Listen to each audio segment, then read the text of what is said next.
Friends, இன்னைக்கு நம்ம அப்பு கிச்சனில் பார்க்க போகிற சமையல் வந்து ரோட்டு கடன் காளான் செய்வது எப்படி.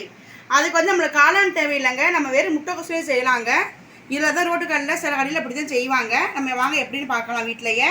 இதுக்கு தேவையான பொருள் வந்து நான் வந்து காஷ்மீர் மிளகாப்பொடி வந்து 2 டேபிள் ஸ்பூன் போடுறேன். இது வந்து கலருக்காக நான் போடுறேன். உங்கள் வீட்டில் அப்படி இல்லை அப்படின்னா நீங்கள் சாதா மிளகாப்பொடியே போடுங்க. பாருங்கள், இது வந்து கரம் மசாலா அது 1 டேபிள் ஸ்பூன் போடுறேன். உப்பு அதுக்கு தேவையான அளவு நீங்கள் பார்த்து போட்டுக்கிறங்க. மைதா வந்து இந்த பவுலில் நான் வந்து ஒரு 3/4 கப்பு போடுறேன். இது வந்து கார்ன்ஃப்ளவர் மாவு, இது வந்து 1/2 கப் போடுறேன். நான் அப்படி என்ன சொல்லி இஞ்சி பூண்டு பேஸ்ட்டு அது கொஞ்சோண்டு போடுறேங்க. அவ்வளோதாங்க, இது தேவையான பொருள்.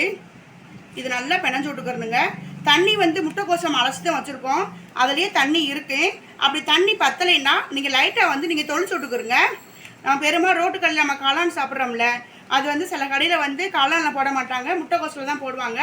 அது வந்து பாதி பேருக்கு தெரியாது. இதுக்கு தேவைன்னா நீங்கள் வந்து இப்போ நான் 300 கிராம் முட்டைக்கோஸ் எடுத்திருக்கேன். தேவைன்னா நீங்கள் 300 கிராம் காளான் சேர்த்து 2 மிக்ஸ் பண்ணி செய்யலாம், நல்லாயிருக்கு. பாருங்கள், நான் வச்ச தண்ணி எனக்கு கரெக்டாக இருக்குது. எனக்கு இதை அப்படியே பிணைஞ்சு நம்ம எண்ணெயில் பொரிச்சு எடுப்போம். இப்போ பாருங்கள், இப்போ ஆயில் நல்லா ஹீட் ஆயிடுச்சு. நம்ம சும்மா வந்து பக்கடை போடுறோம்ல, அப்படி போட்டாலே போதும். ஏன்னா நம்ம அடுத்து பிச்சு பிச்சு தான் நம்ம போடுவோம்.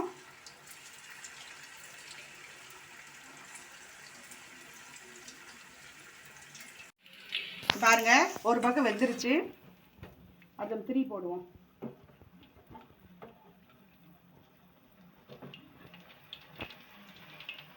இது நல்லா வேகட்டும். பாருங்க ஃப்ரெண்ட்ஸ், நம்ம எடுத்தாச்சு. நல்லா பொரிஞ்சுட்டாக. நல்லா எண்ணெயை வடித்து நம்ம ஒரு பிளேட்டில் வச்சிடலாம்.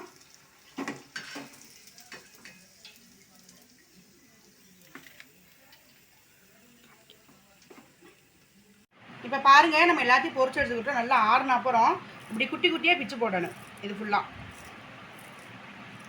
இது நம்ம அப்படியே கூட சாப்பிட்லாங்க, நல்லாயிருக்கு.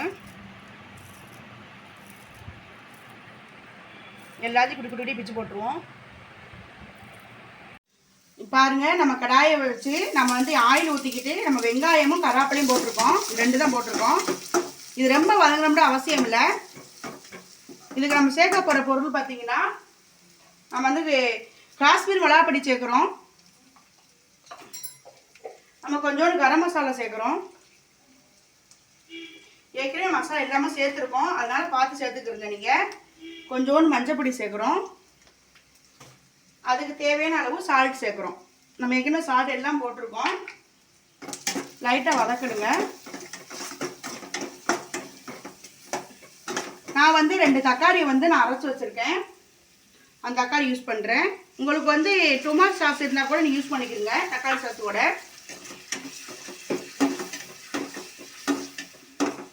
இது நல்லா கொஞ்சம் வதங்கட்டுங்க. அப்புறம் வந்து நான் வந்து கார்ன்ஃப்ளவர் மாவு எடுத்து வச்சுக்கிறேங்க. அதில் வந்து நீங்கள் கொஞ்சோண்டு தண்ணியை ஊற்றி இப்படி லைட்டாக கலக்கி வச்சுக்கிறேங்க.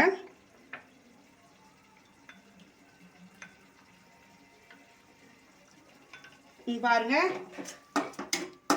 இது நல்லா வதங்கிருச்சு. நம்ம பிச்சு போட்டு வச்சுக்கிறோம்ல, அதை அப்படியே தட்டுற மாதிரி.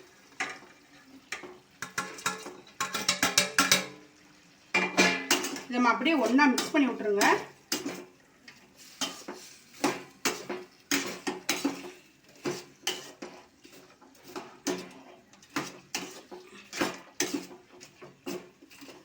நல்லா நச்சு விட்டுக்குருங்க. இதை நம்ம அப்படியே என்ன செய்யுங்க, அதிலே ஊற்றிடணுங்க. தேவைன்னா கொஞ்சம் தண்ணி கலந்து அப்படியே கொஞ்சம் கெட்டியாக வைக்காதீங்க, கொஞ்சம் தண்ணி பத்தில் வைங்க. இது நல்லா கொதிச்சு வரட்டுங்க. இங்கே பாருங்க, நல்லா ரெடி ஆகிட்டாங்க. ரோட்டு கடை காளான் நம்ம வீட்டிலே செஞ்சுட்டோம். உங்கள் வீட்லேயும் முட்டைக்கோஸ் இருந்தால் நீங்களும் பிள்ளைகளுக்கு செஞ்சு கொடுங்க. அவ்வளோதாங்க, ரெடி ஆயிடுச்சுங்க. இதை நம்ம இப்போ பரிமாறுவோம்.